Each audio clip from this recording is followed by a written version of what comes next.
നമസ്കാരം. കേരളത്തിൻ്റെ മനസാക്ഷിയെ ഒന്നടങ്കം ഞെട്ടിച്ച സംഭവമായിരുന്നു വയനാട് പൂക്കോട് വെറ്റിനറി സർവകലാശാലയിലെ വിദ്യാർത്ഥി സിദ്ധാർത്ഥിൻ്റെ മരണം. നമ്മുടെ കലാലയങ്ങളിൽ ഇപ്പോഴും തുടരുന്ന റാഗിങ്ങിൻ്റെ ഏറ്റവും ഒടുവിലത്തെ ഇരയാണ് സിദ്ധാർത്ഥ്. പഠിച്ച് മിടുക്കനായി വരും എന്ന് കരുതിയിരുന്ന രക്ഷിതാക്കളുടെ സ്വപ്നങ്ങൾ ആണ് ഒരു കൂട്ടം വിദ്യാർത്ഥികൾ തല്ലിക്കെടുത്തിയത്. സ്വാതന്ത്ര്യം, ജനാധിപത്യം, സോഷ്യലിസം തുടങ്ങിയ മുദ്രാവാക്യങ്ങളൊക്കെ ക്യാമ്പസിൽ ഉറക്കെ വിളിക്കുന്ന വിദ്യാർത്ഥി നേതാക്കൾ തന്നെയായിരുന്നു ഈ കിരാതകൃത്യത്തിന് നേതൃത്വം നൽകുകയും ചെയ്തത്. എന്തായാലും സിദ്ധാർത്ഥിൻ്റെ മരണത്തിൽ ജുഡീഷ്യൽ അന്വേഷണം ആരംഭിക്കാൻ പോവുകയാണ്. ഈ ദുഃഖവെള്ളി ദിനത്തിൽ സിദ്ധാർത്ഥിനെ പോലെ നമ്മുടെ കലാലയങ്ങളിൽ പൊലിഞ്ഞുപോയ നിരവധി വിദ്യാർത്ഥികളെ ഓർത്തെടുക്കാതെ വയ്യ. വാർത്താരംഭം തുടങ്ങുകയാണ്. ആദ്യം പ്രധാന തലക്കെട്ടുകൾ.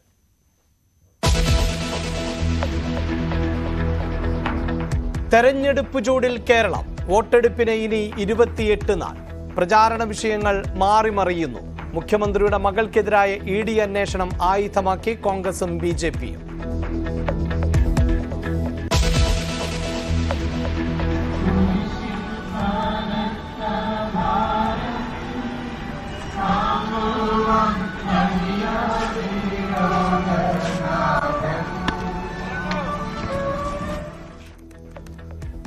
പീഡാനുഭവത്തിൻ്റെയും കുരിശുമരണത്തിൻ്റെയും സ്മരണയിൽ ഇന്ന് ദുഃഖവെള്ളി. ക്രൈസ്തവ ദേവാലയങ്ങളിൽ പ്രത്യേക പ്രാർത്ഥനകൾ. ദേവാലയങ്ങൾ സന്ദർശിച്ച് സ്ഥാനാർത്ഥികൾ.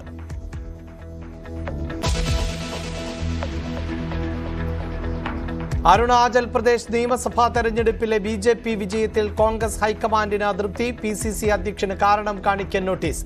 എതിരില്ലാതെ തെരഞ്ഞെടുക്കപ്പെട്ടത് 5 BJP MLA മാർ.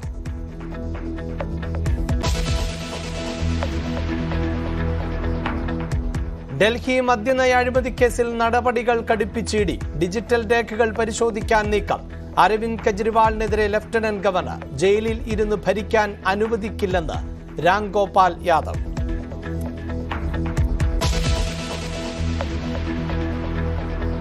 ഗാസയിൽ അടിയന്തര സഹായം എത്തിക്കണമെന്ന് ഇസ്രായേലിനോട് അന്താരാഷ്ട്ര നീതിന്യായ കോടതി. ഭക്ഷണവും മരുന്നും എത്തിച്ചു നൽകണം. റാഫയിൽ ആക്രമണം തുടർന്ന് ഇസ്രായേൽ.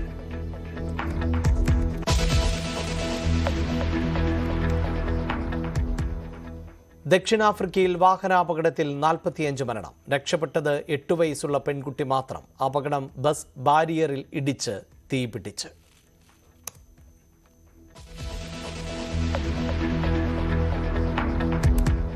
സിദ്ധാർത്ഥിന്റെ മരണത്തിൽ ഗവർണർ നിയമിച്ച ജുഡീഷ്യൽ കമ്മീഷന്റെ നടപടികൾ ഉടൻ ആരംഭിക്കും. അന്വേഷണ ചുമതല ഹൈക്കോടതി ജഡ്ജ് A. ഹരിപ്രസാദിന്. പുതിയ VC KS അനിൽ ഇന്ന് സിദ്ധാർത്ഥിന്റെ വീട് സന്ദർശിക്കും.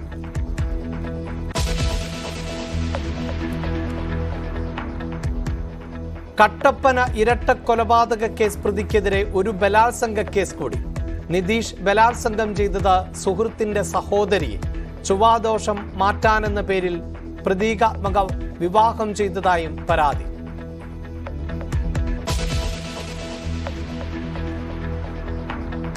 ഇടുക്കിയിൽ വീണ്ടും ചക്കക്കൊമ്പന്റെ ആക്രമണം. ചിന്നക്കനാൽ 301 കോളനിയിലെ ഷെഡ് തകർത്തു.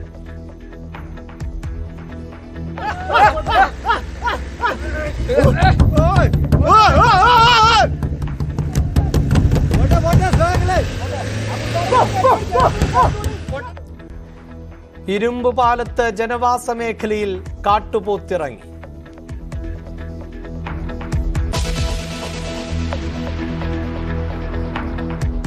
പത്തനംതിട്ട അടൂരിൽ വാഹനാപകടത്തിൽ 2 പേർ മരിച്ചു. അപകടം കാറും ലോറിയും കൂട്ടിയിടിച്ച്. മരിച്ചത് കാർ യാത്രക്കാരായ ഹാഷിം, അനുജ എന്നിവർ.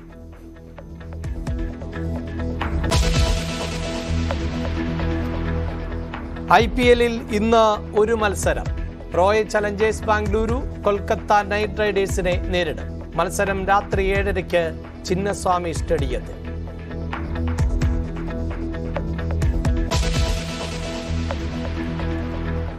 ഇന്ന് ദുഃഖവെള്ളിയാണ്. ക്രൈസ്തവ ദേവാലയങ്ങളിൽ യേശുദേവന്റെ പീഡാനുഭവ സ്മരണയിൽ ഉള്ള പ്രത്യേക പ്രാർത്ഥനകളും ചടങ്ങുകളും ഒക്കെ നടക്കുകയാണ്.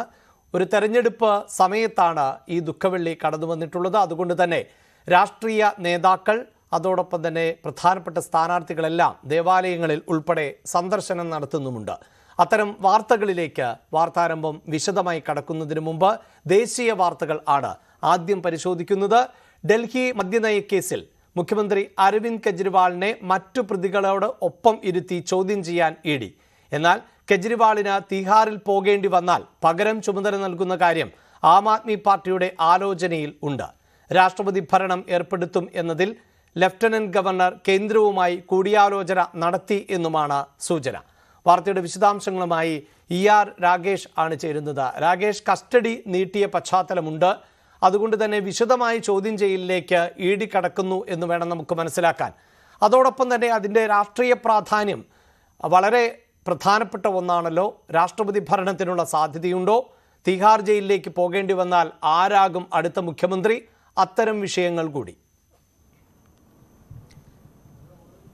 അഭിലാഷ്, ഏതായാലും 6 ദിവസത്തെ കസ്റ്റഡിയാണ് ആദ്യം കേജ്രിവാളിനെ വിട്ടിരുന്നത്. പിന്നീട് ഇന്നലെ ഏതായാലും റോസ് അവന്യൂ കോടതി 4 ദിവസത്തെ കൂടി കസ്റ്റഡിയിൽ വിട്ടിരിക്കുന്നു. അപ്പോൾ ഇഡി പറയുന്ന പ്രധാനപ്പെട്ട കാര്യം കേജ്രിവാളിനെ ഒന്ന് വിശദമായി ചോദ്യം ചെയ്യേണ്ടതുണ്ട്. കാരണം ഗോവയിൽ നിന്നുള്ള നേതാക്കളെ അറസ്റ്റ് ചെയ്തിട്ടുണ്ട്, അവർക്കൊപ്പം ഇരുത്തി ചോദ്യം ചെയ്യണമെന്നൊരു ആവശ്യം ഇഡി മുന്നോട്ട് വെക്കുന്നു. കാരണം ഈ മദ്യനയത്തിലെ അഴിമതിയിലൂടെ ലഭിച്ച പണം അത് ഗോവയിലെ തെരഞ്ഞെടുപ്പ് പ്രചാരണത്തിനാണ് പോയിട്ടുള്ളത്. അപ്പോൾ അവർക്കൊപ്പം ഇരുത്തിക്കൊണ്ട് കേജ്രിവാളിനെ ചോദ്യം ചെയ്യണം. മാത്രവുമല്ല, കഴിഞ്ഞ ദിവസങ്ങളിലൊക്കെ തന്നെ ചോദ്യം ചെയ്യലിനോട് സഹകരിക്കാത്തൊരു സമീപനമാണ് കേജ്രിവാളിൻ്റെ ഭാഗത്തുനിന്ന് ഉണ്ടായത്. പ്രത്യേകിച്ച് ഫോണിൻ്റെ അടക്കം പാസ്വേഡുകൾ കൈമാറാൻ കേജ്രിവാൾ തയ്യാറാകുന്നില്ല എന്നായിരുന്നു ഇഡി ഇന്നലെ കോടതിയിൽ പറഞ്ഞത്. അതിനുശേഷമാണ് 4 ദിവസത്തെ കസ്റ്റഡിയിൽ കൂടി വിട്ടിരിക്കുന്നത്. അപ്പോൾ ഇനി കസ്റ്റഡി കാലാവധി അവസാനിക്കുമ്പോൾ എന്ത് സംഭവിക്കുമെന്നുള്ളത് നിർണായകമാണ്. അതായത് ഇഡി കസ്റ്റഡിയിൽ ആവശ്യപ്പെടാതിരിക്കുകയും ജുഡീഷ്യൽ കസ്റ്റഡിയിൽ വിടുകയും ചെയ്താൽ തിഹാർ ജയിലിലേക്ക് കേജ്രിവാൾ പോകേണ്ടി വരും. അങ്ങനെ തിഹാർ ജയിലിലേക്ക് പോകുമ്പോൾ എന്തായിരിക്കും ഭാവി നിലപാടുകൾ? പ്രത്യേകിച്ച് ലഫ്റ്റനന്റ് ഗവർണർ ഇതിനോടകം തന്നെ വ്യക്തമാക്കിയിട്ടുണ്ട്, ജയിലിൽ ഇരുന്നു കൊണ്ട് ഭരിക്കാൻ കേജ്രിവാളിനെ അനുവദിക്കില്ല, അത്തരമൊരു സാഹചര്യം ഉണ്ടാക്കില്ല എന്ന് ലഫ്റ്റനന്റ് ഗവർണർ VK സക്സേന വ്യക്തമാക്കുകയും ചെയ്തിട്ടുണ്ട്. പക്ഷേ ആം ആദ്മി പാർട്ടി പറയുന്നത്, കേജ്രിവാൾ പറയുന്നത് താൻ ജയിലിൽ ഇരുന്നു കൊണ്ട് ഭരിക്കുമെന്നാണ്. അപ്പോൾ അത് വലിയ രീതിയിലുള്ളൊരു ഭരണഘടനാ പ്രതിസന്ധി ഉണ്ടാക്കും എന്നാണ് ലഫ്റ്റനന്റ് ഗവർണർ അടക്കമുള്ളവർ പറയുന്നത്. അതുമായി ബന്ധപ്പെട്ട രാഷ്ട്രപതി ഭരണം ഏർപ്പെടുന്നതുമായി ബന്ധപ്പെട്ട കൂടിയാലോചന അടക്കം ലഫ്റ്റനന്റ് ഗവർണർ ഇതിനോട് തന്നെ നടത്തുകയും ചെയ്തു. കേന്ദ്ര സർക്കാരുമായും ആശയവിനിമയം നടത്തിയിട്ടുണ്ട്. അപ്പോൾ കേന്ദ്രം സ്വീകരിക്കുന്ന നിലപാട് ഇക്കാര്യത്തിൽ നിർണായകമായിരിക്കും. ആം ആദ്മി പാർട്ടിയും ചില ആലോചനകൾ തുടങ്ങിയെന്നാണ് ഇപ്പോൾ ലഭിക്കുന്ന റിപ്പോർട്ടുകൾ. അതായത് കേജ്രിവാൾ ജയിലിലേക്ക് പോകേണ്ട ഒരു സാഹചര്യം വന്നു കഴിഞ്ഞാൽ ഒരുപക്ഷെ മന്ത്രിസഭാ യോഗം വിളിക്കാനുള്ള ചുമതല അടക്കം മറ്റാർക്കെങ്കിലും കൈമാറും. കാരണം ഗോപാൽ റായ്ക്കോ അല്ലെങ്കിൽ അതിഷി മെർലാനയ്ക്കോ സൗരവ് ഭരദ്വാജിനോ നൽകിയേക്കും. അല്ലെങ്കിൽ ഒരുപക്ഷെ പുതിയ മുഖ്യമന്ത്രി എന്ന ചർച്ചകളിലേക്ക് ആം ആദ്മി പാർട്ടി കടക്കും. കാരണം കേജ്രിവാളിന്റെ ഭാര്യ സുനിത കേജ്രിവാൾ കഴിഞ്ഞ ദിവസങ്ങളിലൊക്കെ ആയി തന്നെ സജീവമായി തന്നെ രംഗത്തുണ്ട്. പ്രത്യേകിച്ച് കേജ്രിവാളിന്റെ കൂടിക്കാഴ്ച നടത്തിയ ശേഷം കേജ്രിവാൾ പറയുന്ന കാര്യങ്ങളെല്ലാം വീഡിയോ സന്ദേശമായി പുറത്തുവിട്ടുകൊണ്ടിരിക്കുന്നത് സുനിത കേജ്രിവാളാണ്. ഒപ്പം പാർട്ടിയുടെ പ്രഖ്യാപനങ്ങളൊക്കെ നടത്തുന്നത് അതിഷി മെർലാനിയുമാണ്. അപ്പോൾ അത്തരമൊരു തീരുമാനത്തിലേക്ക് ആം ആദ്മി പാർട്ടി കടക്കുമെന്നും അറിയേണ്ടതുണ്ട്. ഏതായാലും ഡൽഹി ഹൈക്കോടതിയിൽ നിലവിൽ കേജ്രിവാളിന്റെ ജാമ്യ അപേക്ഷയുണ്ട്. അതിൽ ഹൈക്കോടതി എടുക്കുന്ന നിലപാട് ഈ വിഷയങ്ങളിലൊക്കെ നിർണായകമായിരിക്കും. അഭിലാഷ്. റൈറ്റ്. എന്തായാലും രാജ്യ തലസ്ഥാനത്ത് നിന്ന് വളരെ പ്രധാനപ്പെട്ട നീക്കങ്ങൾ സംബന്ധിച്ച വാർത്തകൾ ആണ് ഇപ്പോൾ ER രാഗേഷ് പങ്കുവയ്ക്കുന്നത്. അതോടൊപ്പം തന്നെ തൊട്ടടുത്ത് അരുണാചൽ പ്രദേശ് നിയമസഭാ തെരഞ്ഞെടുപ്പിലെ BJP വിജയത്തിൽ കോൺഗ്രസ് ഹൈക്കമാൻഡിന് അതൃപ്തിയുണ്ട്. PCC അധ്യക്ഷന് കാരണം കാണിക്കാൻ നോട്ടീസ് നൽകും എന്നുള്ളതാണ് വിവരം.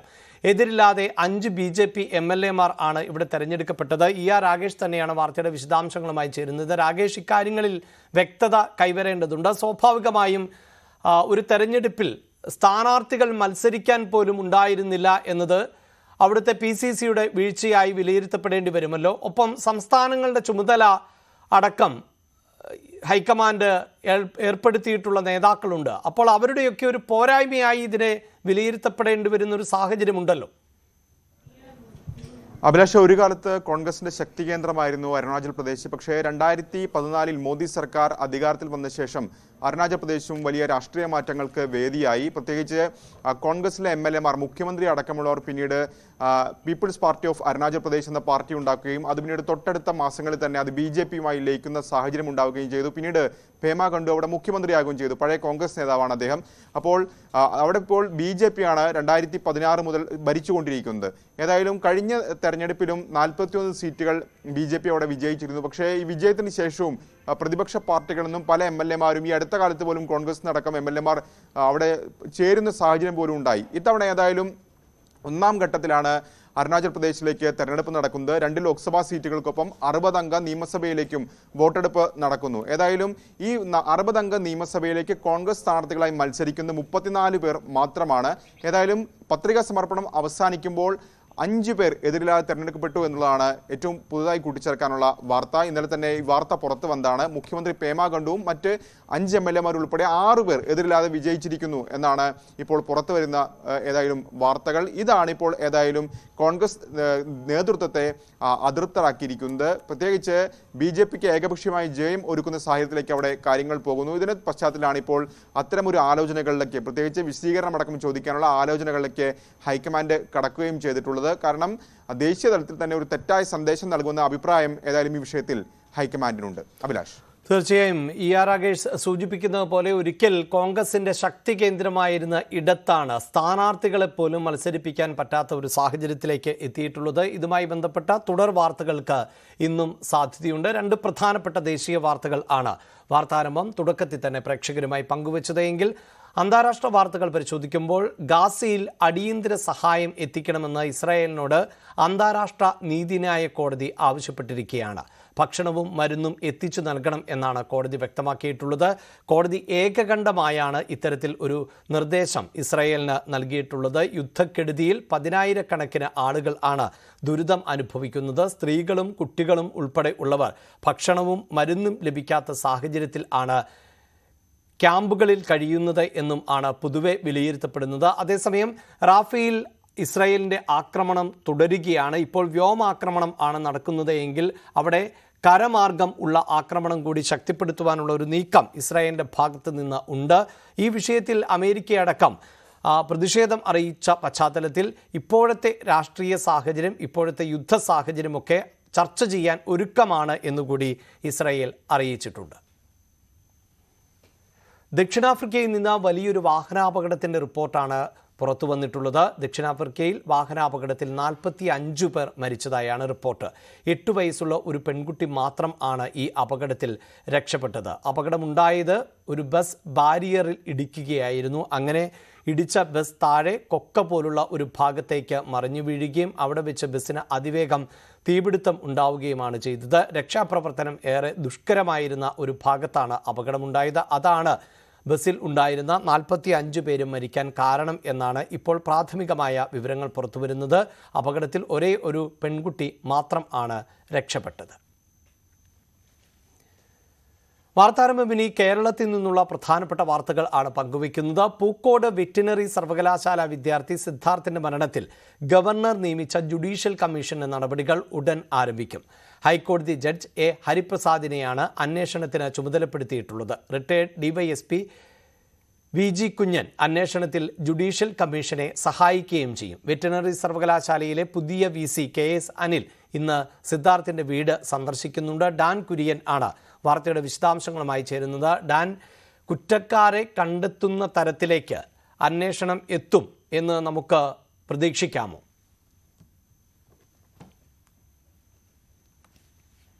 തീർച്ചയായിട്ടും അങ്ങനെ തന്നെ ഒരു പ്രതീക്ഷയ്ക്ക് വക തരുന്ന നടപടിയാണ് ഗവർണർ ഈ ജുഡീഷ്യൽ കമ്മീഷനെ അന്വേഷണവുമായി ബന്ധപ്പെട്ട നിയോഗത്തിലൂടെ ഈ കുടുംബാംഗങ്ങളടക്കം പങ്കുവെക്കുന്നത്. എന്തായാലും വൈകാതെ തന്നെ ഹൈക്കോടതി ജഡ്ജിയായ എ ഹരിപ്രസാദ് ഇതുമായി ബന്ധപ്പെട്ട നടപടികൾ തുടങ്ങും എന്ന വിവരങ്ങൾ തന്നെയാണ് ലഭിക്കുന്നത്. ഔദ്യോഗികമായ നടപടിക്രമങ്ങളുണ്ട്. അത് പൂർത്തിയാക്കി മാത്രമേ ഈ അന്വേഷണത്തിലേക്ക് കടക്കാൻ കഴിയുകയുള്ളൂ. നേരത്തെ സൂചിപ്പിച്ച പോലെ റിട്ടയർഡ് DYSP VG കുഞ്ഞനാകും അദ്ദേഹത്തെ ഈ അന്വേഷണത്തിൽ സഹായിക്കുക. അതുമായി ബന്ധപ്പെട്ട ഔദ്യോഗിക നടപടിക്രമങ്ങൾ രാജ്ഭവനിൽ നിന്ന് എത്രയും പെട്ടെന്ന് തന്നെ പൂർത്തിയാക്കി ജുഡീഷ്യൽ കമ്മീഷന് സിദ്ധാർത്ഥിന്റെ ദുരൂഹ മരണവുമായി ബന്ധപ്പെട്ട അന്വേഷണം എത്രയും വേഗത്തിൽ തന്നെ നടത്തുന്നതിന് വേണ്ടിയിട്ടുള്ള ക്രമീകരണങ്ങളാണ് ഒരുങ്ങുന്നത്.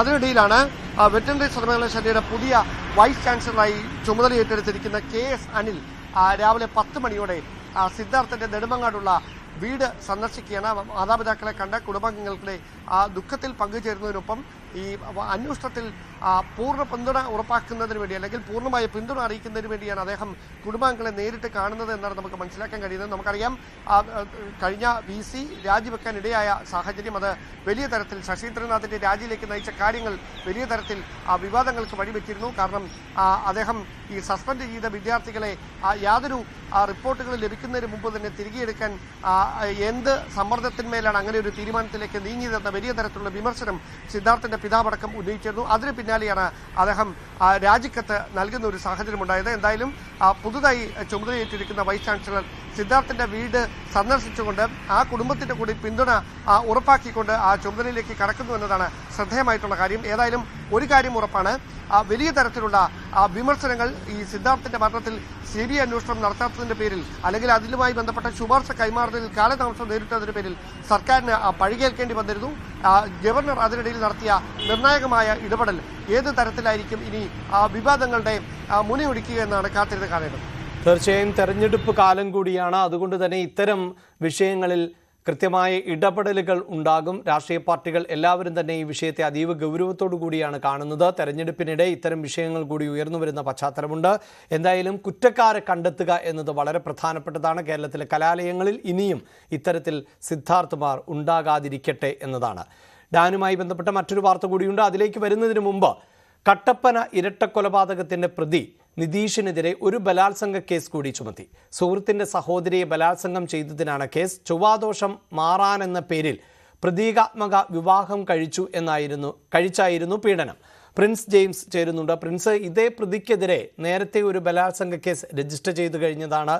അതാകട്ടെ സുഹൃത്തിൻ്റെ അമ്മയെ ആണ് അന്ന് ബലാത്സംഗം ചെയ്തു എന്ന പരാതി ഉയർന്നത്. ഇതിപ്പോൾ സുഹൃത്തിൻ്റെ സഹോദരിയും പീഡനത്തിന് ഇരയാക്കപ്പെട്ടിരിക്കുന്നു. എങ്ങനെയാണ് ഇത്തരത്തിലൊക്കെയുള്ള ഒരു സാഹചര്യം നിതീഷ് സൃഷ്ടിച്ചെടുത്തത്? അഭിലാഷ്, 2016 മുതലുള്ള കാലഘട്ടത്തിൽ വിവിധ സമയങ്ങളിലായി പീഡിപ്പിച്ചു എന്നതാണ് ഒരാൾ ഉയർത്തിരിക്കുന്നത്. ഈ പ്രതികളെ ഈ കട്ടപ്പന ഇരട്ടക്കൊലപാതക കേസിലെ മുഖ്യപ്രതികളായ നിതീഷിനെയും വിഷ്ണുവിനെയും കസ്റ്റഡിയിലെടുത്ത് ചോദ്യം ചെയ്തതോടെയാണ് പീഡന വിവരത്തിന്റെ കൂടുതൽ വിവരങ്ങൾ പോലീസിന് മനസ്സിലാകുന്നത്. വിവാഹ ദോഷം മാറുന്നതിനും ഒപ്പം വീട്ടുകാർക്ക് അപകടം ഉണ്ടാകാതിരിക്കാതിരിക്കുന്നതിനുമായി ഇയാളെ വിശ്വസിപ്പിച്ചാണ് പൂജകൾ ചെയ്യുകയും ഒപ്പം യുവതിയെ ഇയാൾ പീഡിപ്പിക്കുകയും ചെയ്തത്. ഒപ്പം യുവതിയുടെ വിവാഹ ദോഷം മാറുന്നതിനായി പ്രതീകാത്മകമായ വിവാഹവും നടത്തുകയായിരുന്നു. ഇത്തരത്തിൽ ഈ സുഹൃത്തിന്റെ അമ്മയെയും ഇയാൾ പീഡിപ്പിച്ചു. 2016 കാലഘട്ടം മുതലാണ് പീഡനം നടത്തിയത്. ഗന്ധർവൻ ചെയ്തതാണ് എന്ന് വരുത്തി തീർത്തായിരുന്നു ഇയാൾ പീഡനം നടത്തിയത്. അതായത് ആഭിചാര ക്രിയകളും പൂജകളും ഒക്കെയായി ഇയാൾ പല കുറ്റകൃത്യങ്ങളും ചെയ്തിട്ടുള്ളതാണ് മൊഴി രേഖപ്പെടുത്തിയതിലൂടെയും ഇവരെ വിശദമായി ചോദ്യം ചെയ്തതിലൂടെയും പോലീസിന് മനസ്സിലാക്കാൻ സാധിക്കുന്നത്. കട്ടപ്പനയിലെ ഇരട്ട കൊലപാതക കേസിൽ വിജയരെ കൊലപ്പെടുത്തിയതും ഇപ്പം നവജാത ശിശുരെ കൊലപ്പെടുത്തിയതും കൂടാതെ ഈ 2 പീഡന കേസുകൾ കൂടാതെ മറ്റൊരു മോഷണ കേസും കൂടി ഈ പ്രതികൾക്ക് മേലെ ചുമത്തിയിട്ടുണ്ട്. അതായത് വിജയന്റെ മൃതദേഹം മറവ് ചെയ്യുന്നതിനായി ഇവർ മോഷണ സാമഗ്രികൾ സമീപത്തെ നിർമ്മാണ സ്ഥലത്ത് നിന്നും അപഹരിച്ചതുമായി ബന്ധപ്പെട്ടൊരു മോഷണ കുറ്റവും കൂടി ചെയ്തിട്ടുണ്ട്. ഈ പ്രതികളുമായി ബന്ധപ്പെട്ട് നിരവധി ആരോപണങ്ങളും സംശയങ്ങളും ഒക്കെ പോലീസ് ഉയർന്നിരുന്നു. അന്വേഷണ കാലഘട്ടത്തിൽ പ്രത്യേകിച്ചും നിതീഷിനെ ചോദ്യം ചെയ്തതിൽ നിന്ന് ദുരൂഹമായ ഒരു ജീവിത സാഹചര്യങ്ങളാണ് ഇയാൾ പുലർത്തിയിരുന്നത്. പ്രത്യേകിച്ചും ഇയാൾ താമസിച്ചിരുന്ന വിജയന്റെ കുടുംബവുമായി ബന്ധപ്പെട്ടൊക്കെ വലിയ ദുരൂഹതകളൊക്കെ തിരഞ്ഞിരിക്കുന്നു. ആഭിചാര ക്രിയകളും ഒക്കെ നിറഞ്ഞിരുന്നു. ഇത്തരത്തിൽ പല വസ്തുതകളും ഇയാൾ വരുത്തി തീർക്കുകയും അത് പലരുടെയും മേൽ അടിച്ചേൽപ്പിക്കുകയും ചെയ്ത അത്തരത്തിലാണ് ഇയാൾ ഈ പീഡനത്തിനും യുവതിയെയും സുഹൃത്തിന്റെ അമ്മയെയും ഇരയാക്കിയതാണ് വിവരം. അഭിലാഷ്, പ്രിൻസാണ് വാർത്തയുടെ വിശദാംശങ്ങൾ നൽകിയത്. ഇടുക്കിയിൽ നിന്ന് സ്ഥിരമായി വരുന്ന വാർത്ത എന്നത് അവിടെ ഈ കാട്ടാനകളുടെ ആക്രമണം ഉണ്ടാകുന്നത് സംബന്ധിച്ചാണ്. ഇന്നും അതിന് മാറ്റമില്ല. ഇന്നലെയും നമ്മൾ വാർത്താരംഭത്തിൽ ഇത്തരം വാർത്തകൾ ഉൾപ്പെടുത്തിയിരുന്നു. ഇടുക്കിയിൽ വീണ്ടും കാട്ടാനയായ ചക്കക്കൊമ്പൻ്റെ ആക്രമണം ഉണ്ടായിട്ടുണ്ട്. ചിന്നക്കനാൽ 301 കോളനിക്ക് സമീപം ഷെഡ് ആണ് ആക്രമിച്ചത്. സമീപവാസികൾ ബഹളം വെച്ച് കാട്ടാനയെ തുരത്തുകയായിരുന്നു. അതിനിടെ ഇടുക്കി ഇരുമ്പുപാലം പടിക്കപ്പിലെ ജനവാസ മേഖലയിൽ കാട്ടുപോത്ത് ഇറങ്ങി. വാഹനയാത്രക്കാരാണ് റോഡിൽ കാട്ടുപോത്തിനെ കണ്ടത്. പ്രിൻസ് ജെയിംസ് ഉണ്ട് വാർത്തയുടെ വിശദാംശങ്ങളുമായി. പ്രിൻസ്, ചക്കക്കൊമ്പൻ്റെ ആക്രമണം, അതോടൊപ്പം തന്നെ കാട്ടുപോത്തിറങ്ങിയതിലുള്ള ആശങ്ക.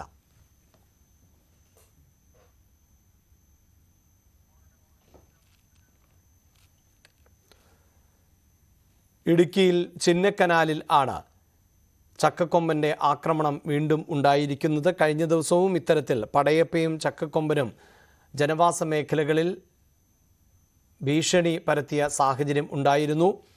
അത് തുടരുന്ന ഒരു പശ്ചാത്തലം ആണ് ഇപ്പോഴുള്ളത്. അതിനിടെയാണ് കാട്ടുപോത്ത് ജനവാസ മേഖലയിലേക്ക് ഇറങ്ങിയത്. ഇരുമ്പ് പാലത്താണ് കാട്ടുപോത്ത് ഇറങ്ങിയത്. വാഹനയാത്രക്കാർ ഇത് കാണുകയും അവർ ബഹളം വയ്ക്കുകയും പിന്നീട് കാട്ടുപോത്ത് അവിടെ നിന്ന് പിന്മാറുകയുമാണ് ചെയ്തത്.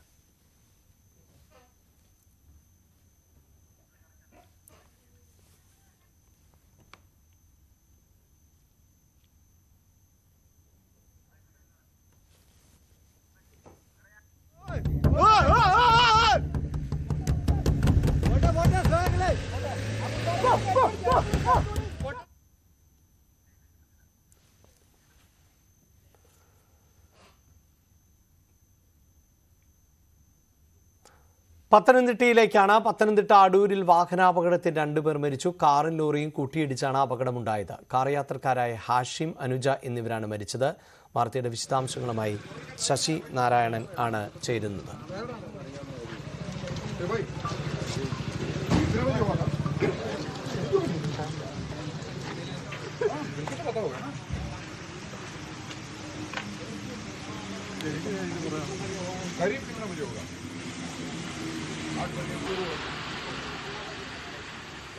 വിശദാംശങ്ങളുമായി ശശിനാരായണൻ ചേരുന്നു. ശശിനാരായണൻ, എപ്പോഴാണ് അപകടം ഉണ്ടായത്?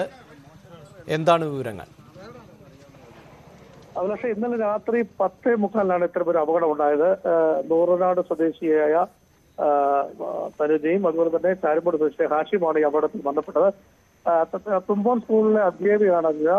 ഇന്നലെ അധ്യാപകരോടൊപ്പം സഹപ്രവർത്തന അധ്യാപകരോടൊപ്പം അവധി ആയതുകൊണ്ട് തന്നെ തിരുവനന്തപുരത്ത് ഇവർ ഒരു വിനോദയാത്രയ്ക്ക് പോയിരുന്നു. തിരിച്ച് അവിടെ നിന്നും നാട്ടിലേക്ക് മടങ്ങുന്ന വഴി ഏനാത്ത് വെച്ചാണ് സുഹൃത്തായ ഹാഷിം ഈ വാഹനത്തിൽ നിന്നും അനുജയെ ഈ വാഹനത്തിൽ കൊണ്ടുവരുന്നത്, അതായത് തിരിച്ചു കൊണ്ടുവരുന്നത്, കാറിലേക്ക് മടങ്ങുന്നത്. ഈ മടങ്ങുന്ന വഴിയാണ് ഈ കാറ് അമിത വേഗത്തിൽ ഈ ലോറിയുടെ പിന്നിലിടിച്ച് അപകടം ഉണ്ടായത്. 2 പേരും തൽക്ഷണം മരിക്കുകയുണ്ട്. ഏതായാലും ഈ അപകടത്തെ കുറിച്ച് പോലീസ് ഒരു ദുരൂഹത പറയുന്നുണ്ട്. കാരണം ഈ അമിത വേഗത്തിൽ ഈ കാറ് പോകുന്നു, കാരണം ഈ വാഹനത്തിൽ ഇവർ ഈ വിളിച്ചോണ്ട് പോയതുമൊക്കെ ഒരു സംശയം പോലെ തന്നെയാണ് പോലീസ് പറയുന്നത്. എന്തായാലും അപകടം നടന്ന് 2 പേരും തൽക്ഷണം മരിക്കുന്ന ഒരു സാഹചര്യം ഉണ്ടായിട്ടുണ്ട്. ഈ അധ്യാപകരും വീട്ടിലേക്ക് ഈ അനുജ ഇവരുടെ വാഹനത്തിൽ നിന്ന് ഈ കാറിലേക്ക് കയറുന്ന സമയം വിളിച്ച് പറയാൻ ശ്രമിച്ചിരുന്നു. പക്ഷേ ഇതൊന്നും അപ്പോൾ നടന്നില്ല. എന്തായാലും അതിനു മുമ്പ് തന്നെ അപകടം നടന്നിരുന്നു. എന്തായാലും ഒരു ചെറിയ ദുരൂഹത ഈ കാര്യത്തിൽ പോലീസ് വ്യക്തമാക്കുന്നുണ്ട്. വാഹനത്തിന്റെ അമിത സ്പീഡും പെട്ടെന്ന് വാഹനം ഈ തിരുവനന്തപുരത്ത് വന്ന ട്രാവലിന് മുന്നിൽ കൊണ്ട് ക്രോസ് നിർത്തിയതിനു ശേഷമാണ് അനുജയെ വാഹനത്തിൽ ഈ ഹാഷിം കയറ്റിക്കൊണ്ട് പോയത്. ഇതൊക്കെ ഒരു സംശയം ഈ അധ്യാപകർക്കിടയിൽ ഉണ്ടായിട്ടുണ്ട്. ഇതാണ് പോലീസും ഒരു സംശയമായി പറയുന്നത്. അതിനൊരു ദുരൂഹത അപകടത്തിൽ പോലീസ് സംശയിക്കുന്നുണ്ട്. അഭിലാഷ്, വരും മണിക്കൂറുകളിൽ ഇത് സംബന്ധിച്ച ദുരൂഹത നീങ്ങും എന്ന് വേണം പ്രതീക്ഷിക്കാൻ. ക്രിസ്തുദേവന്റെ പീഡാനുഭവത്തിന്റെയും കുരിശുമരണത്തിന്റെയും സ്മരണയിൽ ലോകമെമ്പാടുമുള്ള ക്രൈസ്തവർ ഇന്ന് ദുഃഖവെള്ളി ആചരിക്കുകയാണ്. ദേവാലയങ്ങളിൽ പ്രത്യേക പ്രാർത്ഥനകളും ശുശ്രൂഷകളും നടക്കുകയാണ്. മലയാറ്റൂരിലേക്ക് തീർത്ഥാടകരുടെ പ്രവാഹം തുടരുകയാണ്. ഭേദഗതി പോലുള്ള നിയമനിർമ്മാണത്തിലൂടെ ലക്ഷ്യമിടുന്ന സങ്കുചിത ചിന്താഗതികളെ ചെറുത്ത് തോൽപ്പിക്കേണ്ടതായിട്ടുണ്ട്. ഒരു മതേതര ജനാധിപത്യ സംവിധാനത്തിൽ മതാധിഷ്ഠിത വിഭാഗീയത സംജാതമാക്കുവാൻ നിഗൂഢമായി ലക്ഷ്യമിടുന്നത് ഇന്ന് നാം തിരിച്ചറിയണം. ഭരണഘടന ഉയർത്തിപ്പിടിക്കുന്ന മൂല്യങ്ങളായ മതേതരത്വം, സ്വാതന്ത്ര്യം, സമത്വം, സാഹോദര്യം തുടങ്ങിയവ എക്കാലവും സംരക്ഷിക്കപ്പെടേണ്ടതായിട്ടുണ്ട്. കൂടാതെ ആധിപത്യ മനോഭാവം ചൂഷകരെ ഇന്ന് ഏറെ സഹായിക്കുന്നുണ്ട്. പൗരത്വ ഭേദഗതി നിയമം അടക്കമുള്ള വിഷയങ്ങളിൽ കേന്ദ്ര സർക്കാരിനെതിരെ കടുത്ത വിമർശനമാണ് തിരുവനന്തപുരം പാളയം ലത്തീൻ പള്ളിയിൽ നടന്ന ദുഃഖവെള്ളി സന്ദേശത്തിൽ ലത്തീൻ അതിരൂപത ആർച്ച് ബിഷപ്പ് തോമസ് ജെ നെറ്റോയും ചങ്ങനാശ്ശേരി അതിരൂപത സഹായമെത്രാൻ തോമസ് തറയിലും നടത്തിയത്. പൗരത്വ ഭേദഗതി നിയമത്തിലൂടെ ലക്ഷ്യം വയ്ക്കുന്ന സങ്കുചിത ചിന്തകൾ ചെറുത്തു തോൽപ്പിക്കണമെന്നും മതാധിഷ്ഠിത വിവേചനം നല്ലതല്ല എന്നും തോമസ് ജെ നെറ്റോ പറഞ്ഞു. മതത്തിൻ്റെയും വർഗത്തിൻ്റെയും പേരിൽ ജനങ്ങളെ ഭയപ്പെടുത്തുന്ന ശക്തികളോട് ജാഗ്രത വേണം എന്നായിരുന്നു ചങ്ങനാശ്ശേരി അതിരൂപത സഹായമെത്രാൻ തോമസ് തറയിലിൻ്റെ സന്ദേശം. ഡാൻ കുര്യനും നവമി ദിനേശും ആണ് വാർത്തയുടെ വിശദാംശങ്ങളുമായി ചേരുന്നത്. ആദ്യം ഡാനിലേക്ക്. ഡാൻ, വളരെ പ്രധാനപ്പെട്ട സന്ദേശം ആണല്ലോ പുരോഹിതരുടെ ഭാഗത്ത് നിന്നുണ്ടായിട്ടുള്ളത്, അതും ഇത്തരമൊരു രാഷ്ട്രീയ സാഹചര്യത്തിൽ.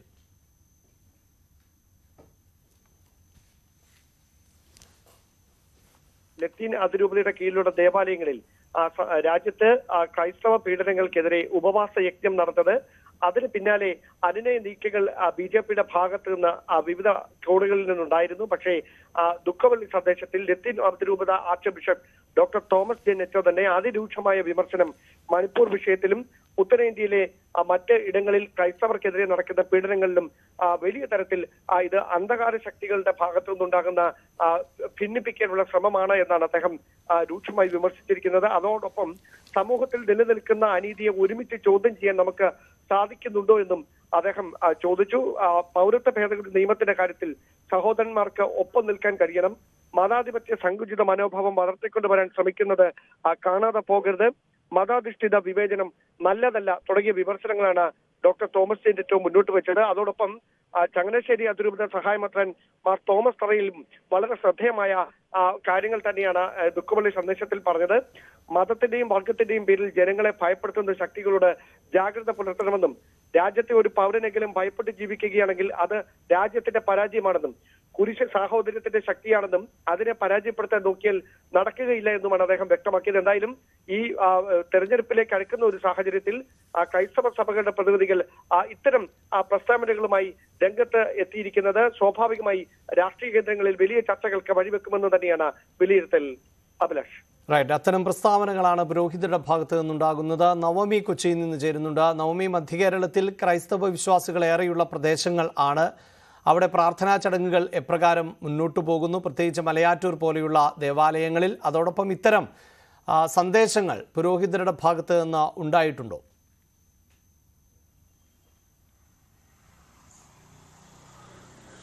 അഭിലാഷ്, എറണാകുളം ജില്ലയിൽ ഏറ്റവും കൂടുതൽ വിശ്വാസികൾ ഇന്നത്തെ ഒരു ദുഃഖവെള്ളി ദിനത്തിൽ സന്ദർശിക്കുന്നത് മലയാറ്റൂരാണ്. അവിടെ എക്കാലത്തെയും പോലെ നിരവധി ആളുകളാണ് ഇന്ന് കുരിശും ചുമന്ന് മുട്ടിലെഴിഞ്ഞുമൊക്കെ മലയാറ്റൂർ പള്ളിയിലേക്ക് സന്ദർശനം നടത്തുന്നത്. ഞാനിപ്പോൾ നിൽക്കുന്നത് ഇവിടെ കടവന്ത്രയിലുള്ള സെന്റ് ഫ്രാൻസിസ് സേവിയർ ചർച്ചിലാണ്. ഇവിടെ രാവിലെ 7 മണിക്ക് തന്നെ ഇവിടെ നിന്ന് വിശ്വാസികളുടെ കുരിശിന്റെ വഴിയിലുള്ള യാത്ര ആരംഭിച്ചിരുന്നു. 7 മണിക്ക് തന്നെ ഇത് ചടങ്ങുകൾ ആരംഭിക്കുകയും ചെയ്തു. ഇത് നഗരം ചുറ്റി അല്പസമയത്തിനുള്ളിൽ തന്നെ ഇത് പള്ളിയിലേക്ക് പ്രവേശിക്കും. ഇവിടെ വിശ്വാസികളെല്ലാം എത്തിച്ചേർന്നിട്ടുണ്ട്. പ്രത്യേക പ്രാർത്ഥനാ ചടങ്ങുകളാണ് ഇനി പള്ളിയിൽ നടക്കുന്നത്. ഏകദേശം 200ഓളം വിശ്വാസികളാണ് ഇന്നത്തെ കുരിശിന്റെ വഴിയിൽ പങ്കുചേർന്നത്.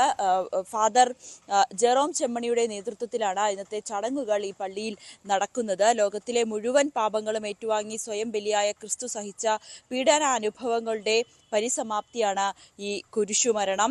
ദേവാലയങ്ങളിൽ തന്നെ രാവിലെ തന്നെ പ്രാർത്ഥനകളും ശുശ്രൂഷകളും ഒക്കെ സംഘടിപ്പിക്കുന്നുണ്ട്. ഇന്ന് രാത്രി വരെ, ഇന്ന് വൈകുന്നേരവും രാത്രിയും ഒക്കെ ഇന്ന് ഈ ഒരു ദിവസം, ഈ ഒരു ദുഃഖവെള്ളി ദിനത്തോടനുബന്ധിച്ചുള്ള പ്രത്യേക ചടങ്ങുകളെല്ലാം തന്നെ ഇന്ന് നടക്കുന്നുണ്ട്.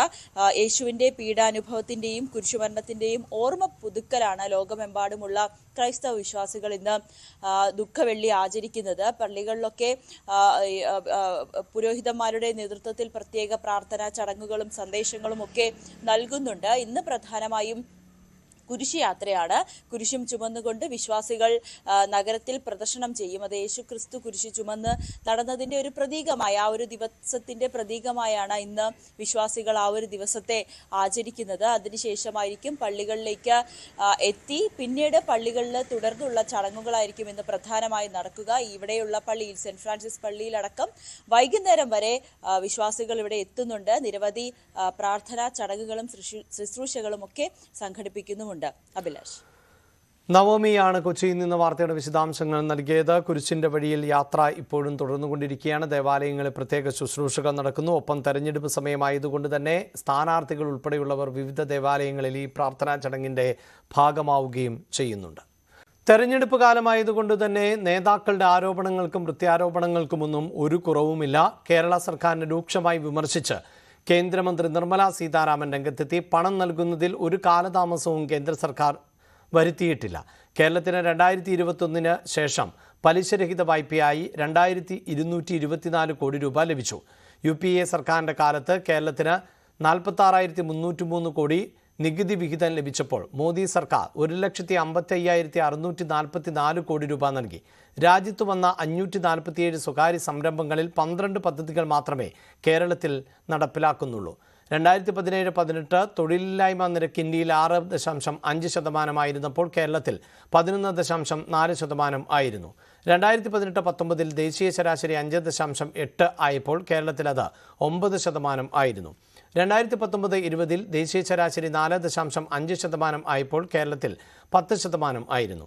2020-21 ദേശീയ ശരാശരി 4.5 ആയപ്പോൾ കേരളത്തിൽ 12.9% എന്നും കേന്ദ്രമന്ത്രി കുറ്റപ്പെടുത്തി. 2021-22 തൊഴിലില്ലായ്മയുടെ ദേശീയ ശരാശരി 4% ആയപ്പോൾ കേരളത്തിൽ 9.2% എന്നും കണക്കുകൾ നിരത്തി. കേരളത്തിലെ തൊഴിലില്ലായ്മയെ കേന്ദ്രമന്ത്രി വിശദീകരിച്ചു. രാജ്യം തെരഞ്ഞെടുപ്പ് ചൂടിൽ. രാജ്യം തെരഞ്ഞെടുപ്പിലേക്ക്. Co presented by Berger paints, 100 years of trust. സംസ്ഥാനത്ത് തെരഞ്ഞെടുപ്പ് ചൂട് ശക്തമാവുകയാണ്. വോട്ടെടുപ്പിന് ഇനി 28 നാൾ മാത്രമാണ് ബാക്കിയുള്ളത്. പ്രചാരണ വിഷയങ്ങൾ ഇതിനോടകം തന്നെ മാറിമറിയുന്ന സാഹചര്യം ഉണ്ട്. മുഖ്യമന്ത്രിയുടെ മകൾക്കെതിരായ ED അന്വേഷണം ആണ് ഇപ്പോൾ കോൺഗ്രസും BJPയും ആയുധമാക്കുന്നത്. ആദ്യം ആലപ്പുഴയിൽ നിന്ന് ശരണ്യ സ്നേഹജനും കോട്ടയത്ത് നിന്ന് G. ശ്രീജിത്തും ആണ് ചേരുന്നത്. അതോടൊപ്പം കോഴിക്കോട് നിന്ന് MS അനീഷ് കുമാറും ചേരും. ആദ്യം ശരണ്യ, ഈ ആലപ്പുഴ ഉൾപ്പെടെയുള്ള പ്രദേശങ്ങളിൽ കഴിഞ്ഞ ദിവസം നമ്മുടെ ഇലക്ഷൻ ടീം യാത്ര നടത്തിയിരുന്നു. അവിടെ KC വേണുഗോപാൽ ഉൾപ്പെടെ മത്സര രംഗത്തേക്കൊക്കെ എത്തുന്നതോടെ കടുത്ത പോരാട്ടം എന്നാണ് പൊതുവെ വിലയിരുത്തപ്പെടുന്നത്. ഇനി ദിവസങ്ങൾ മാത്രമാണല്ലോ ഉള്ളത്. എങ്ങനെയാണ് പ്രചാരണം മുന്നണികൾ കൊഴുപ്പിക്കുന്നത്?